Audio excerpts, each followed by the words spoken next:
Ok, potem, kar se zapisnika tiče, bomo te pomanjkljivosti ideje, ki jih je Nancy dala, spoštovali, bomo probali to urediti. Tako da hvala lepa z te strani. Zdaj pa, če gremo na točko B, ostalo nam je še 5 minut v tej uri, ker smo se okrog zapisnika precej zadržali. Bi pa jaz tole zdajle, kar se tiče v tej točki B, ker sem jo prej načel, žrtvena jagnjeta, grešni kozli in pa sledi razprava, vaše mnenje šteje, vsekakor. Zanima me, ali je kdo od vas prebral od doktorja Matjaža Figla kolumno v Dnevniku, kjer piše o 5 resnicah. In sicer prva resnica, druga, tretja, četrta, peta, jih navede in na koncu zaključi, kako je treba jeseni naše otroke, na katere se pač naša ta visoka družba spravlja, ker ve, kam se mora spraviti, zato da starše prisili v cepljenje in tako naprej. Ali ste to kaj prebrali, ali želite, da preberem in se potem mogoče med uro, ko bo vključen Zoom, o tej zadevi pogovarjate. To se pravi, da jaz bom zdaj tole prebral in bom prebral. Iskrena hvala za spodbudo. Torej, dr. Matjaž Figl, kolumna v Dnevniku, mene je zelo pretreslo, ko sem to prebral in želim z vami podeliti. In tako začne. Ljudje smo smešni. Kljub razumu se včasih obnašamo nerazumno. Ljudje so zaradi stisk, povezanih z občutki nemoči, jeze, krivde, sramote in negotovosti, že od nekdaj žrtvovali živali, redkeje ljudi, za boljše skupno dobro. In kot je zapisano v Bibliji, so grehe skupnosti položili na hrbet grešnega kozla in ga izgnali v puščavo. Danes žrtvena jagnjeta in grešne kozle določamo simbolično. Nič krivemu posamezniku ali skupini naprtimo krivdo za našo stisko in jo z diskreditacijo potisnemo na družbeno obrobje. Samo zato, da bi si povrnili občutek udobja, po katerem hrepenimo. Nasedli smo igri, ki nam jo je neopazno vsilila epidemija. Bolj ko se trudimo potisniti v podzavest dejstvi, da smo minljivi in da lagodno življenje na kavču ni ključ do zdravja, bolj nam jo epidemija postavlja pred oči. Preprosteje je verjeti, da bo za naše zdravje dovolj čudežna injekcija, kot ohranjati zdravje s telesno aktivnostjo, zdravo prehrano, opustitvijo škodljivih razvad in iskanjem notranjega miru. Vztrajno zanikanje nas je izčrpalo. Da bi se v stiski počutili udobneje, smo poiskali žrtvena jagnjeta in grešne kozle epidemije, naše otroke. Otroci nas bodo okužili, zato smo jih zaprli v stanovanja. Namesto v šolske klopi smo jih posedli pred računalniški zaslon. Zaklenili smo jim telovadnice, prepovedali športna tekmovanja in s trakovi obdali igrišča. Onemogočili smo jim stike z vrstniki.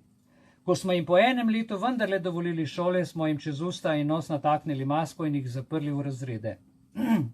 Otroci so se zredili, postali so manj gibalno sposobni, povečal se je delež otrok s tesnobo, depresijo in motnjami hranjenja, zvišalo se je število otrok, ki so poskusili narediti samomor, zvišalo se je število hospitalizacij na otroških psihiatričnih oddelkih, zavrli smo razvoj naših otrok in jim otežili pridobivanje znanja, izrinili smo jih na družbeno obrobje, odločili smo se, da jih žrtvujemo, zato nismo želeli skopariti. Strah in negotovost sta nam zameglila pogled na resnice epidemije. In tukaj našteva 5 resnic. Prva resnica. COVID-19 je glede umrljivosti nenevarna bolezen. Primerljiv je z gripo. Že podatki o povprečni starosti umrlih v Bergamu so nakazali, da je zaskrbljenost zaradi COVID-19 najverjetneje odveč. Saharova analiza umrljujosti zadnjih 20 let na Švedskem je naš strah dokončno razblinila. COVID-19 praktično ni vplival na umrljivost Švedov. Ljudje torej niso umrli zaradi COVID-19 ali s COVID-19, kot smo večinoma zmotno beležili, temveč zaradi kroničnih napredovalnih bolezni, ker je pač prišel njihov čas. V državah, ki so se pred epidemijo branile s strožjimi ukrepi in so zabeležile presežno smrtnost, pa je ta posledica predvsem teh ukrepov in ne COVID-19. Se pravi, ugotavlja, da največjo škodo delajo ukrepi in ne pa COVID-19. Druga resnica, ki jo je povedal gospod doktor, asimptomatski bolniki so le izjemoma prenašalci novega koronavirusa. Analiza 54 raziskav, ki so vključevale več kot 77,000 bolnikov s COVID-19, je pokazala, da so simptomatski bolniki doma, kjer ne upoštevamo ukrepov, prenesli bolezen na 18% družinskih članov, asimptomatski bolniki pa le na 0,7% družinskih članov. Maske in karantene sta zato neučinkovita ukrepa. Raziskave so tudi to potrdile, da so maske zdravje škodljive. Tretja resnica. Strokovnjaki so na podlagi več raziskav ugotovili, da je bilo zaradi načina izvajanja PCR testov na novi koronavirus 97% rezultatov lažno pozitivnih. Četrta resnica. Če se ne učimo, ni znanja, možgani zakrnijo. Dvotedenski počitek v postelji povzroči zdravemu mlademu človeku izgubo pol kilograma mišic in izgubo tretjine mišične moči, kar se je zgodilo z imunskim sistemom naših otrok, ki smo ga z izolacijo, maskami in razkuževanjem za 1 leto poslali v posteljo. Kaj se bo zgodilo, ko bomo otrokom ponovno dovolili stik z virusom in bakterijami, se sprašuje gospod doktor. Peta resnica. Življenjska doba naših žil in kolkov znaša približno 80 let. Življenjska doba žilnih opornic znaša približno 10 let. Umetnih kolkov 25 let. Zdaj, ali je boljša naravno pridobljena imunost z okužbo ali umetno pridobljena imunost s cepljenjem? Naša stiska, spoštovanje, je ogromna. Zato smo se odločili, da otroke ponovno žrtvujemo. Cepijo naj se, sicer jim bomo morali jeseni ponovno zapreti šole. Kakršno zvezo ima cepljenje z odprtimi šolami? Nobene. COVID-19 je glede umrljivosti otrokom statistično povsem nenevarna bolezen. Zato otroci ne potrebujejo cepljenja, da bi se zaščitili. Spoznali smo, da cepiva proti COVID-19 lahko povzročajo smrt ali trajne zdravstvene posledice tudi pri otrocih. S cepljenjem proti COVID-19 bomo zato otrokom zelo verjetno povzročili več škode kot koristi. Zakaj smo pripravljeni s cepljenjem proti COVID-19 tvegati njihova življenja, da bi potencialno rešili življenja redkih odraslih, ki bi morda umrli zaradi COVID-19? In še zadnji odstavek. Kako se bomo odločili, če bo jeseni vlada našim otrokom znova zaprla šolska vrata? Bomo naše otroke ponovno položili na oltar epidemije ali se bomo razumno uprli in jih odpeljali v šolske klopi? Simbolno žrtvovanje naših otrok morda lahko zelo pogojno označimo za moralni prekršek. Žrtvovanje zdravja in življenja naših otrok za skupno dobro pa je brez dvoma velik zločin. Kazen zanj bomo morali plačati. Torej, s plačilom zaključuje. Kdo in kaj bo plačal, bo pokazal čas. Jaz predlagam mogoče, da odpremo 5-minutno, 6-minutno debato, ki jo potem lahko v Zoomu nadaljujete. Mi si bomo tlele vzeli potem pauzo za naprej. Ampak toliko, odpiram to debato in kakšno je vaše mnenje. Z ženo sva se danes pogovarjala z Iviljano o tem članku in je rekla, krasno je to vse ugotovljeno, vendar, dragi moji, tukaj noter ne vidimo nobene rešitve. Gospod doktor je krasno analiziral, povedal je 5 resnic. Kaj bomo s temi 5 resnicami naredili v društvu Belis za srečno življenje? Kakšne rešitve bomo dali, da bi naše otroke zaščitili? To je pa ta hip stvar debate, ki jo zdaj odpiram. Prosim z besedo na dan. Ja, ok. Iviljana, izvoli. Izvoli.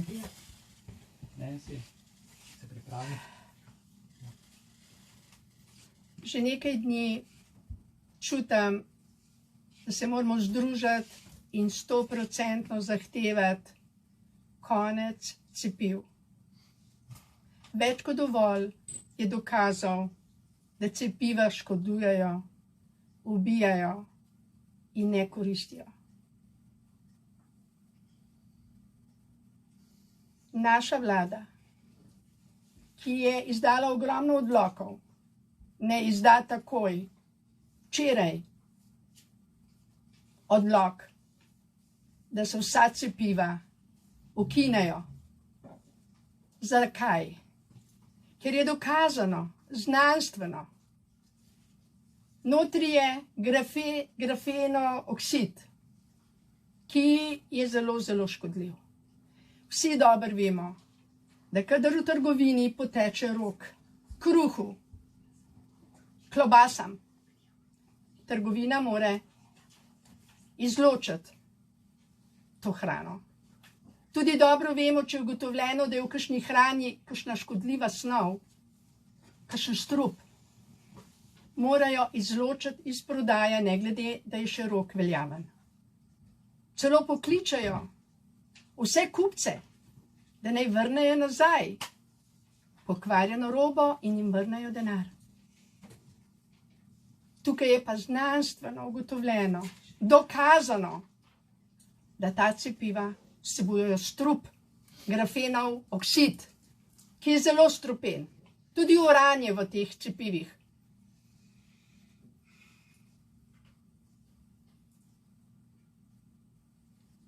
Lepo vas prosim, bodimo enotni. Zahtevajmo vsi, da odmaknejo cepiva ven iz Slovenije.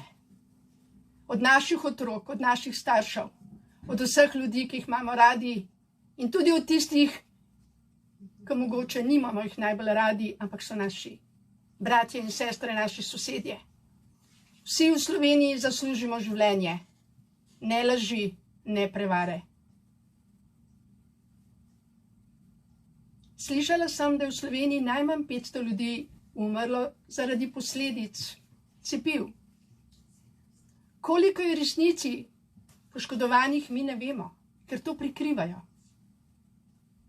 Ampak resnica je, da bi bil dovolj en človek, ki bi umrl zaradi cepiva, da cepivo odstranimo iz naših ordinacij, ker cepijo. Danes me je poklical in naš član, prosil je za snemanje. Bil je v trgovini v Mariboru, kjer so v prvem nadstropju na hodniku zaustavljali mlade ljudi in jih nagovarjali k cepljenju. A si morate predstavljati, sredi trgovine, zdravnica za sestro, v Evroparku v Mariboru, delajo reklama za cepiva. Brez spremnih besed, brez opozoril. Cepite se zdaj še zastonj, potem bo zelo drago. To je nedopustno. Minister za zdravje, nedopustno je, mi vemo, da obstajajo 3 vrste flašk. Na eni piše številka 1, na drugi številka 2, na tretji številka 3. Jaz vem, da ste vi dobili številko 1. Tudi gospod Pahor je dobil številko 1. A veste, kaj je v številki 1? Ni cepivo. Placebo efekt. Srečni tisti Slovenci, ki ste se cepali, ki imate številko 1. Bogu hvala, zahvalite se Bogu, da ste dobili številko 1. Molim za številke 2, še bolj pa za številko 3. To je nedopustno. Nedopustno je, da nekdo dobi številko 1, nekdo številko 2, nekdo številko 3. Nedopustno je. Nedopustno. Življenje je vrednota. Dovolj je vsega za vse nas. Dovolj je vsega, da lahko vsi živimo dobro življenje. In nedopustno je, da je tukaj biološka vojna. Nedopustno je, da se to dela zaradi ne vem česa. Nedopustno je, da se plačuje za reklamo za cepiva. Nedopustno je, da RTV reklamira cepiva. Nedopustno je, da katerikoli časopis reklamira cepiva, ki ubijajo, ki škodujejo zdravju vsem tistim, ki so cepljeni. Prebrala sem 2 dni nazaj pogumen odvetnik, Tomaž Rec, je spregovoril pred množico ljudi. Vznemirjen je bil, 2 hčerke ima, 8 in 11 let staro hčeri. Spregovoril je, da je vložil tožbo tisti dan, ko je spregovoril. Obtožil je ameriško vlado, da prikriva resnico. Insajdersko informacijo podpisano je imel in jo ima. Ena poštena, vestna, srčna znanstvenica je razkrila insajderske informacije, ki jih ima ameriška vlada. In ta informacija je sledeča. Na enem zbirnem mestu, jih je 11 v Ameriki ali 12, je bil podatek, da je 45.000 ljudi po cepljenju umrlo v roku 3 dni. A vi razumete številko 45.000 na enem zbirnem mestu? Koliko jih je pa še na drugih bilo? Zaznanih, registriranih, vendar ne za javnost, samo za ameriško vlado. Nedopustno je, da se laže, da se prikriva. Cepiva škodujejo. To je dejstvo. Dejstvo je. Zdravnica Jane Ruby ima video, na kateri točno kaže sliko necepljenega, sliko kapljice krvi necepljenega človeka in sliko kapljico cepljenega človeka. Kakšna razlika? Prva slika je čudovita.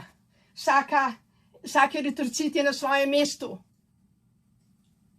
Uboga druga slika. Meni se smili ta človek, čigava slika je bila ta.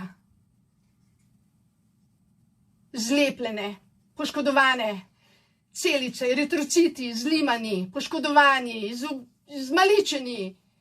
In vmes se že videli grafeni oksidi. To je nedopustno.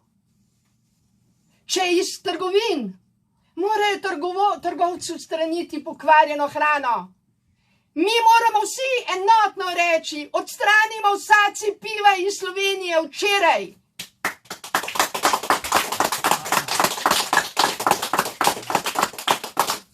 Šestnajst tisoč mladih je bilo cepljenih. Srce me boli, duša me boli. 16.000 Slovencev je bilo cepljenih. Mladih. Pred njimi je življenje. Eksperimentalno so cepljeni. In še reklama se dela, vse posod, cepite se, bodite enotni, suvereni in ne vem kaj še vse. Ljudje božji, več nas je tistih, ki imamo razum in srce, kot tistih, ki imajo samo denarnico in gledajo, koliko denarja je v njih, koliko imajo stanovanj. Več nas je s srcem in z razumom in z ljubeznijo, kakor tistih, ki nam diktirajo. Cepite se. Cepite se. Prosim vas. Uprimo se vsi skupaj. Govorimo o tem. V Sloveniji najmanj 500 ljudi je že umrlo za posledice cepiva. V Evropi 500.000. V Ameriki na enem cepilnem mestu dokazljivem z uradno izjavo 45.000. V roku 3 dni po cepljenju. Kaj bo šele čez en teden, čez en mesec, čez 2 let, čez 3 leta? To samo Bog ve. In prosim vas, govorimo vsi skupaj.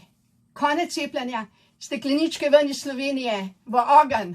Konec cepiv, konec cepljenja, konec laži. In to bi vam rekla in se vam zahvaljujem. Hvala lepa.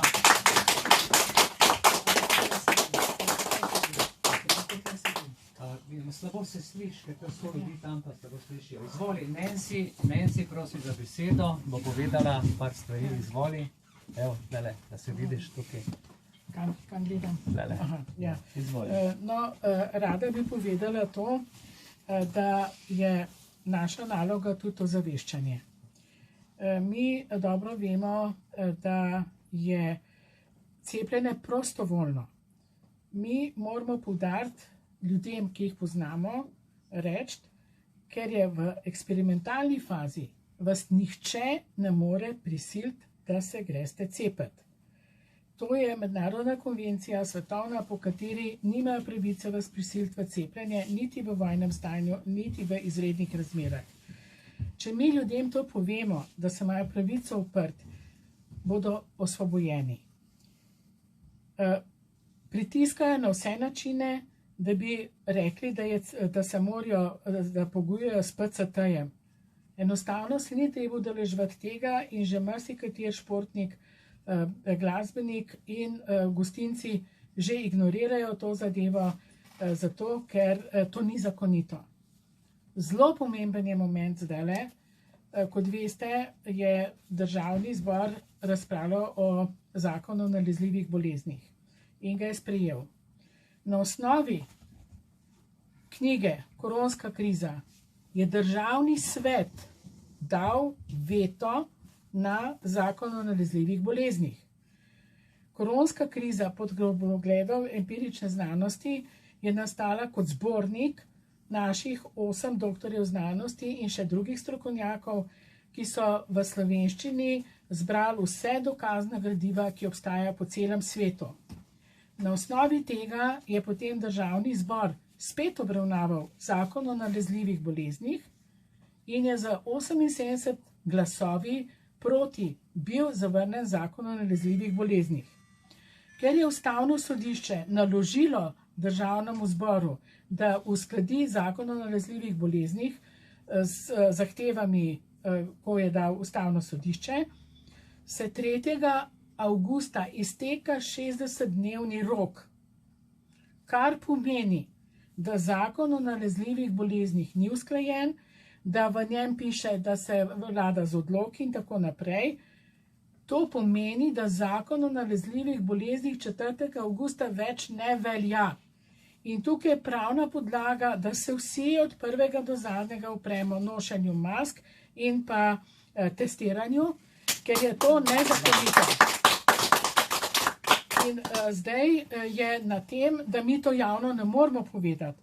Lahko pa mi kot člani, sva se z Mihajlom pogovarjala, da bi člani dobili to črno na belo napisano, da bi ljudem predložili dokument, če pride inšpekcija, kako se temu uprejo, prvič, da ničesar ne podpišajo, drugič, da zahtevajo pisno, ampak vam garantiram, nobenega inšpektorja nikjer ne bo, ker nima pravne podlage. Eksperiment so naredili v petek skupina Maske dol, jih je šlo 50 v Maxi, kupiti vodo, varnostnica je pretekla ven, ne smete noter, oni so šli naprej, policija je vedno straži tam na Trgu Republike te protestnike, je prišla varnostnica do njih, so rekli, ne bomo ukrepali, nimamo podlage. In so vsi...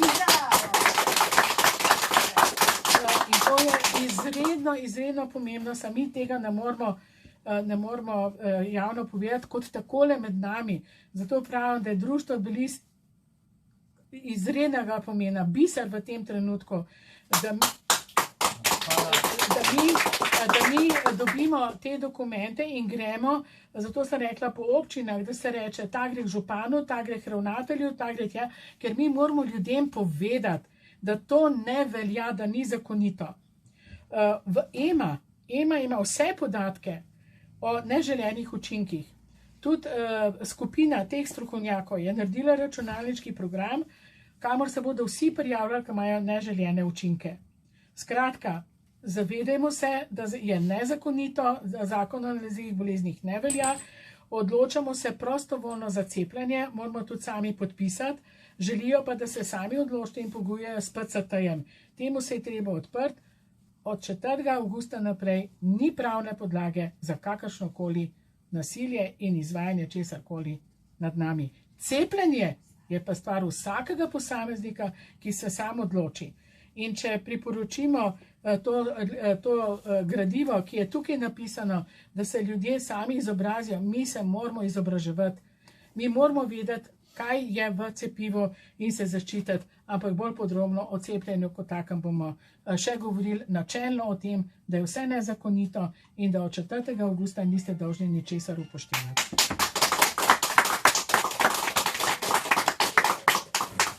Najlepša hvala, to se pravi Viljani in Nancy, čudovito. Zdaj, če ima kdo še željo repliko povedati iz Zooma, dobrodošel. Evo, prosim, Branka Modrijan je dvignila roko. Izvoli, Branka.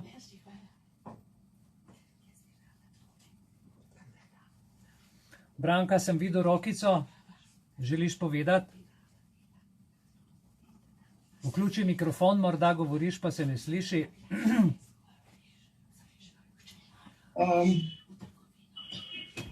Nisem želela nič povedati, sem samo zaploskala. Iskrena, hvala. Okay. Lejte, jaz vam povem eno stvar, ki sem jo dobil po noči na Facebook chat in me je pretreslo do konca. Kot veste, 7.7.2021 so na Brdu pri Kranju imeli srečanje vsi župani iz vse Slovenije, kjer jih je vlada nagovarjala v zvezi z reklamiranjem cepljenja. To, kar so dobili ti župani za izvajanje agent, plus plačilo, ki so ga dobili, je nedopustno. In dobil sem pismo, kopijo pisma, ki ga je župan neke občine pisal na ime in priimek nekomu na dom. Se pravi, začeli so, imajo podatke, kdo ni bil cepljen, imajo podatke, kdo je cepljen in zdaj necepljenim župani mestnih občin pošiljajo naslovljena pisma na ime in priimek. A si lahko predstavljate hujšo zadevo? No, ta gospod mi je poslal tudi kopijo svojega odgovora, župan je pisal njemu eno stran, on pa njemu 3 strani in mu je povedal, kar mu gre. Lejte, ljudje, to, da se zdravniki spravljajo v supernove, v gospodarske centre, kjer pač se kupuje, nabavlja in tako naprej, pomeni samo neki, da je nekdo ugrabil naš državni aparat za namene mrežnega marketinga, cepiv. Tako več naprej ne gre. Vsak državni uradnik, ki bi mogel upravljati svojo funkcijo, za katero je izvoljen in postavljen, župan z neposrednimi volitvami na volitvah v svojem kraju, državniki na državnem nivoju, zdravniki tam, kjer so. Glejte, zdaj se združujejo in nam prodajajo, se pravi, strupe v cepivih, kar je nedopustno. Na nek način se moramo temu upreti. Nekaj predlogov smo zdaj tukaj slišali in v zvezi s tem vas bom jaz še obveščal, ker imam nekaj idej. Skratka, zdaj bomo mi naredili tukaj eno tako pauzo, ker je že 20 minut čez, vam pa prepuščam, da med sabo še predebatirate in potem, če kaj zapišete tlele, mogoče še v chatu bomo spremljali. Zaenkrat hvala lepa in se vidimo ob 18. uri. Ja, ok. Hvala, se vidimo. Čau. Stop.